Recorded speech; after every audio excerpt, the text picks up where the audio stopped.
It's time for Wtestler Mania with yours truly, Jim Bob Billy Ray, from deep in the bowels of Texas. Oh no, I thought we'd seen the last of you, Jim Billy Bob Ray. I'm back. I'm always back. Now, you know how the game is played, Wally. I'm going to read you a list of books. I'm going to ask you, do you have the book in the shop? Have you read the book? Are you prepared to discuss this book at the drop of a hat? Yeah. Now, I'm going to go to the kids section first. Sword in the Stone by T.H. White. Have you read this book? Yes, I have. Do you have it in shop? I do. A classic. Are you prepared to read this book or discuss this book at the drop of a hat? No. Okay, let's go to the next one. Now, this is an author that my doppelganger Steve really admires because he's from his home state of Missouri. Okay. The Adventures of Tom Sawyer by Mark Twain. Yeah, I've read it. You read the book? I love Mark Twain. I'm not prepared to talk about it though. Okay, now on to the YA classics. Pride and Prejudice by Jane Austen. Have you read this book? I've read a lot. Yeah, I've read a lot of Jane Austen. Jane Austen was great. Do you have it in the shop? I do, of course. I always had Pride and Prejudice. Are you prepared to discuss it right now? No. Okay, another YA classic. The Great Gatsby by F. Scott Fitzgerald. I've read it, yeah. It's Jay Gatsby. Fantastic. Okay. Not prepared to talk about it. All right. On to the youthful alienation section. Have you read Catch-22 by Joseph Heller? One of my favorite books. Do you have it in shop? Favorite books. I do, and we should give it a show of its own someday, I think. Oh, maybe we will. All right. How about Generation X by Douglas Copeland? I love Douglas Copeland, and Generation X, even though it's a bit dated by the huge rise in tech recently, I still think it's a brilliant book. All right. But are you prepared to discuss it? No. Copeland had an interesting life too. He was from a military family, so moved around a lot. So yeah, okay. It's an interesting way of looking at things. A couple of books from the Irish section. Brooklyn by Colm Tobin. Colm Tobin, yeah. Colm Tobin. Well, I don't know how to pronounce these names. I'm from the deep in the bowels of Texas. He's a proud Wexford man, Jim Billy Bob Ray. All right. Are you prepared to discuss this book? No. Okay. How about, I know this is one of your favorite books, Angela's Ashes by Frank McCourt. I've read Angela's Ashes, unfortunately. Do you have that in stock, Wally? I do. I have about 1,000 copies of Angela's Ashes in stock. We don't sell it that often anymore. Well, you ain't going to sell it to me. I haven't been to Limerick, and I don't want to go there because it rains all the time. All right. These are from the obscure titles section. Okay. Mozart in Vienna, 1781 to 1791 by the great Volkmar Brown Barons. I haven't read that, and I don't have it in the shop. Mozart in Vienna, he'll be your best friend by the time you're done reading that book. It's an amazing book. How about this one on the business side, but still obscure, The Effective Executive by Peter F. Drucker. I think I actually have a copy of it in stock, but I haven't read it. I don't like those business biographies. Well, Peter F. Drucker is That's why classic. I'm such a bad businessman. Peter F. Drucker writes about business from a moral point of view. Okay. Interesting character. Anyway, okay, moving on. I have some bad news, Wally. Tony, I want you to clear out the bunker because I'm going to put Wally in the Boston Crab. Oh, no, not the Boston Crab. The Boston Crab. No. Because you are ready for Final Jeopardy. Oh, no. Are you ready to discuss this last book on the list at the drop of a hat? Well, Tony, do you have any DP in case I hurt my back with this Boston Crab? Baseball bat. All right, here it comes. The Uncommon Reader by Alan Bennett. Oh, I have read The Uncommon Reader by Alan Bennett. A lovely little book. So, yeah, let's discuss it. You're prepared to discuss it. I'm up for it, yeah. All right, let's get into it. Now, it's always a good idea to get familiar with an author before reading his or her book. Alan Bennett is best known as a playwright and a movie screenwriter. His story, Lady in the Van, was originally an essay before it was adapted as a radio and stage play, and finally a 2015 film starring the late Maggie Smith. It just left Netflix, Wally, alas. Oh. Bennett also wrote the stage and screenplay for Madness of King George. He wrote a brilliant stage adaptation of The Wind in the Willows, the children's classic by Kenneth Grahame. He wrote a 605-page memoir, Riding Home. which I have also read. And Wally, I plan to reread that book this week before the show, but Schopenhauer's dictum put me in a chokehold, and I couldn't read it. A bookseller like you knows about Schopenhauer's dictum. When we buy a book, we think we're buying the time to read it. Now, I can wrestle an opponent in 5 minutes, even less time if I spin him around and throw him right out of the ring. But it takes me more time to wrestle a book than it takes to wrestle a man. Y'all have my permission to call that observation Jim Billy Bob Ray's dictum. Oh no, Jim Billy Bob Ray, I don't want to see your dictum. According to Alan Bennett in this week's book, a 2007 novella, Uncommon Reader, even Queen Elizabeth knew about Jim Billy Bob Ray's dictum. Not that she ever wrestled anyone. In this book, she does, however, tell her driver, one must make the time to read. So make time, and you will surprise your friends, and most importantly, yourself.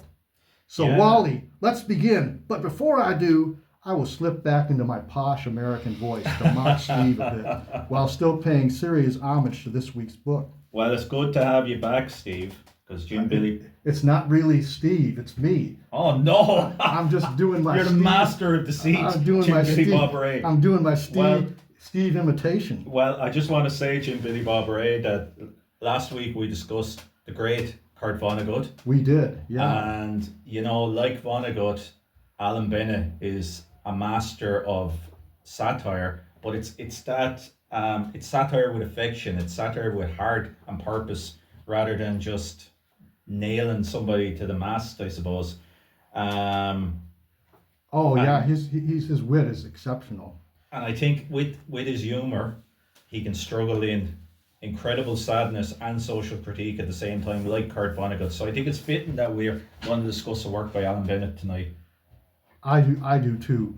Now, here's a softball question for you, Wally. Okay. Hit it out of the park. Sir Kevin, the Queen's aide from New Zealand, claims that reading excludes people. Is he right? Are readers like us the people who think we're a superior class? Do we think people who don't read are some kind of morons? Yes. No. Someone who doesn't like reading just hasn't found the right book, Jim Billy Bob Ray. I believe deep reading heightens compassion, so we can't really condemn non-readers then, can we? No, we want to encourage them, actually. And it's interesting because there's different types of readers. I can, one of my earliest memories is growing up in a house. My father came in, he was a construction worker, and one of the lads who was working with him came in with a meal bag full of books and just emptied it out on the floor, and they began divvying off the books. And the thing that always struck with me was they had paperback westerns, paperback war books, but they also had Ulysses, D.H. Lawrence, Lolita, all these classics of literature, and every book was treated with the same reverence and the same respect. There was none of that absolutely, crazy elitism, which you see. There was none of that gatekeeping crap. Every book deserved a chance, and I think that's stuck with me. And in Red Books, I think we've kept that going. All books are respected equally, because books flatten hierarchy. Yeah, true. And I noticed that, well, I'm going to call her the Queen in this book because she's rarely spoken as Queen Elizabeth. She's just the Queen. But the Queen says that reading is learning about other people's lives. And she also says that, Bennett writes about her, that her Majesty might, as of old, inquire how far a presentee had come, by what means. These days, she was more likely to ask what the person was reading. And I think that's actually to the point you're making there. Yeah, absolutely. Well, the first point, reading expands curiosity and empathy. So many people now are lonely, and books let you temporarily escape that. MRI scans show that when you read about characters' experience, your brain actually activates the same sensory and motor regions as if you were experiencing it yourself. The second point, asking someone what they're reading tells you more about them than asking what they do for a living, I think. Yeah. To go back to the story of my father again. And it shows, I guess, that the Queen has discovered, because she's discovered this new passion, she wants to share that passion and learn about other people's passions. Oh, which is that's definitely true. She's going down to the guy, selling books out of his van from the library. Yeah. She's talking to all kinds of people, and then when she talks to some high and mighty people, I believe government ministers from France, and they have no idea what she's talking about when she starts talking about the books that she's reading. It was a revelation to her. It was also a revelation she had with herself. Bennett writes that there was a sadness to the Queen's reading. For the first time in her life, she felt there was a good deal that she had missed. Yeah, absolutely. Well, I guess we'll never be able to read all the books on our to be read list. No. I'm more aware lately of all the authors I haven't read or haven't even heard of. There's every now and then I'll stumble upon an author in translation from Scandinavia. I've told you how much I like Nausgaard, but I've discovered a couple of other Scandinavian authors, a few German authors. Think of all the there's a huge amount of South American authors that practice magical realism that haven't been translated, and there's more that have been translated, but you won't really know of them outside the United States. They haven't crossed the Atlantic. Now I know you can say that you can pick up stuff online, but The further I'm away not you go, charlatan completely. further away you go, and the harder you make it to find out about somebody and read their book, then it's less likely you'll read it. Another thing that's interesting is the Queen sort of was born and bred to have this sense of entitlement, and she begins to realize that happiness is to have no sense of entitlement, and then she writes about all the reading she's doing, is that this is not a lesson I've ever been in a position to learn. So these are kind of sublime teachings Absolutely. out Books of a allow book. us to live other lives and other experiences. And we're Yeah. living in the age of entitlement, aren't we? Even though most people are not better off than they were a generation ago, they're worse off. But we're being told that we are. Modern culture tells us we deserve everything instantly. It convinces our children that they can all be, millionaire influencers and footballers and pop stars. And entitlement destroys curiosity, which needs you to acknowledge that you don't know everything. There's more to be learned. It's poisonous. This is an interesting question, Wally. Do you think that the Queen and the Uncommon Reader, does she remind you of any other recent head of state? Somebody so well read. Yeah. Well, we did. Our previous president, Michael D. Higgins, was also a reflective reader, I guess, and a poet. And the tragedy of today is not that we lack information. Sometimes we have too much information and too much false information, but we lack reflection. That's true. And we are certainly in a period of political decline. Perhaps we're at the end of the empire, as to say, or the end of democracy. But in this age, we hunger for thoughtful public political figures, and we're not getting them. To be honest, we're definitely not. Yeah. I think about how there's so much data out there, just an unending flood of data. Then we get some information out of all that data, like picking needles out of a haystack. But then how do you get the wisdom and the insight out of the information? And there's where I think we get that from books. So do you think, there's another question for you, Wally. Do you think that as you read The Uncommon Reader, did it occur to you that the Queen would have been an ideal customer at Red Books? In fact, maybe even a regular. I don't know. What do you think of that, Tony? What? Do you think the Queen would have been a regular at Red Books? No. Well, I guess in a bookshop, all books are equal. All readers are also equal. Yep. Well, she certainly could have been in some of our videos, and they would have definitely gone viral, probably.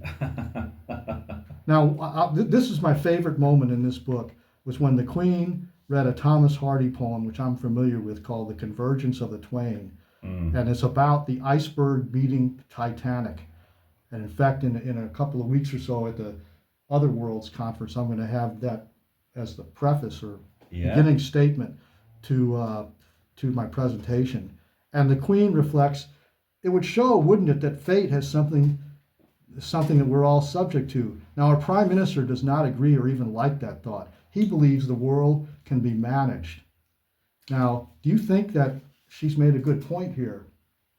Yeah, yes. I guess the modern tech bro culture believes everything can be optimized, even us.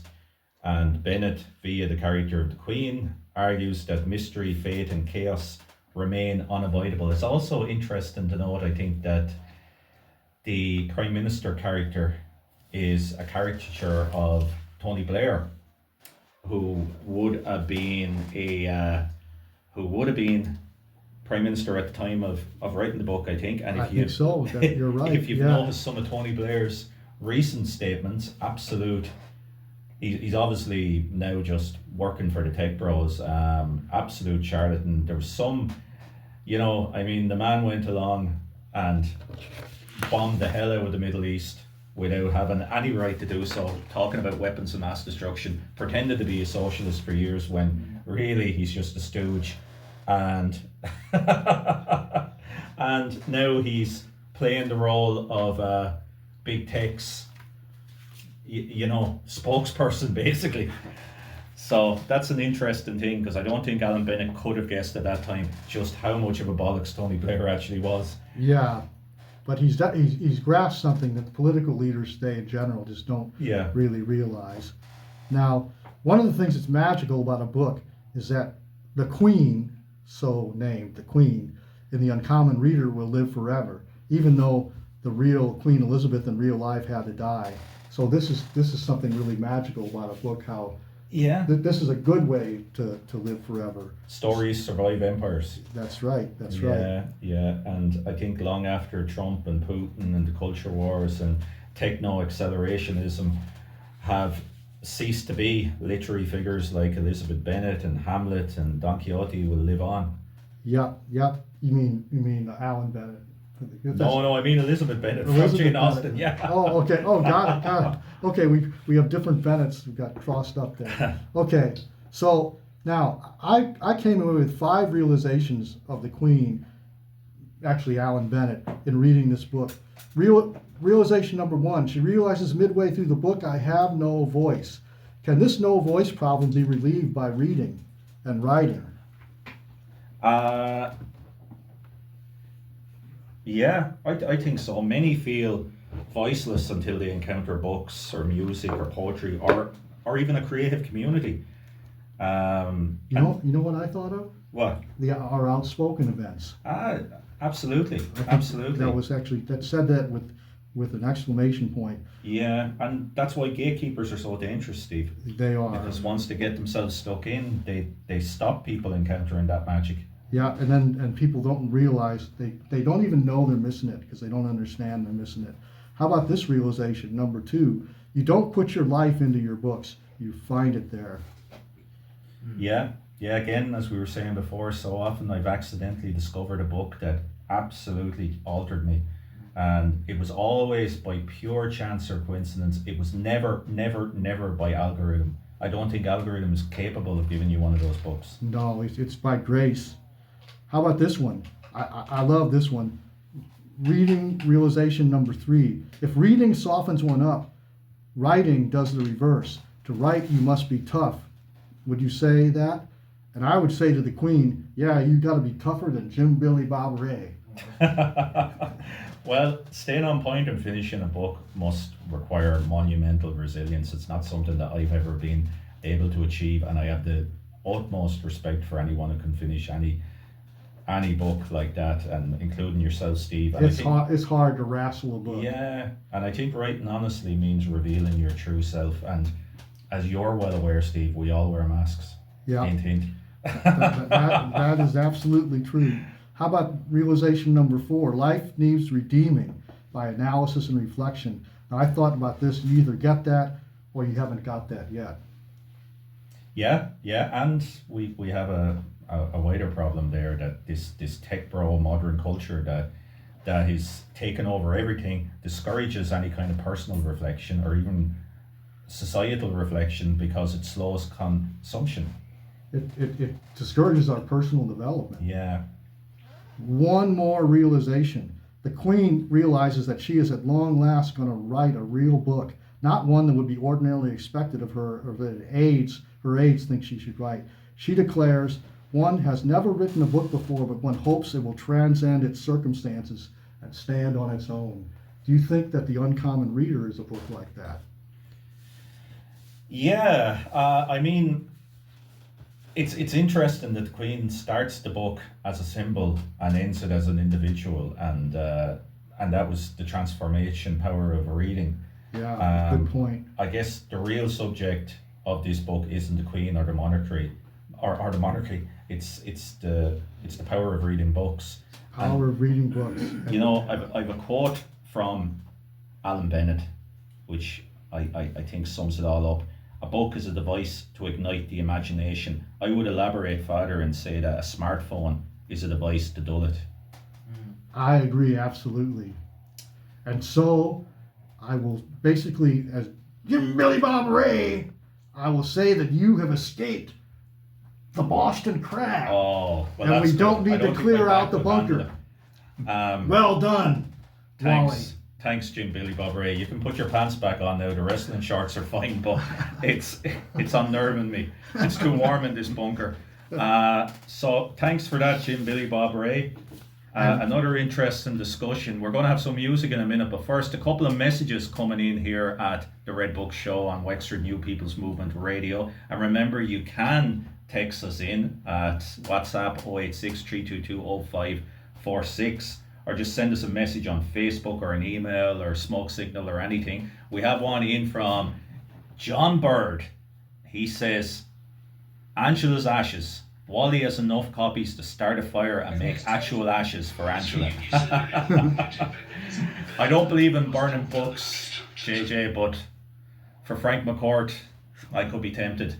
We also have, a roving reporter, Jamie T. Murphy. He's out in the field now. As you know, Steve, we didn't get our audio in from him, but he's so busy. And I know he was down in the district court today, but we did get a fax in from him. So here's the fax. Hi Wally, I'm here at the district court. The case of Colin Shem Burke is raging on. Mr. Burke was arrested 2 months ago after an altercation with his neighbour, Donald Rock Style. Mr. Doyle alleged that he bought a dodgy box off Mr. Burke to watch football and all, nothing illegal like. Mr. Burke denies the claim, saying that bagel wouldn't spend Christmas. His dad wears flip-flops and he sells Avon. The case rages on. Thank you, Jamie, and as we always say at this point, our thoughts and prayers are with that brave reporter, Jamie T. Murphy. So we're going to have a bit of music now, and this is Roll with the Punches by Gordon Barry.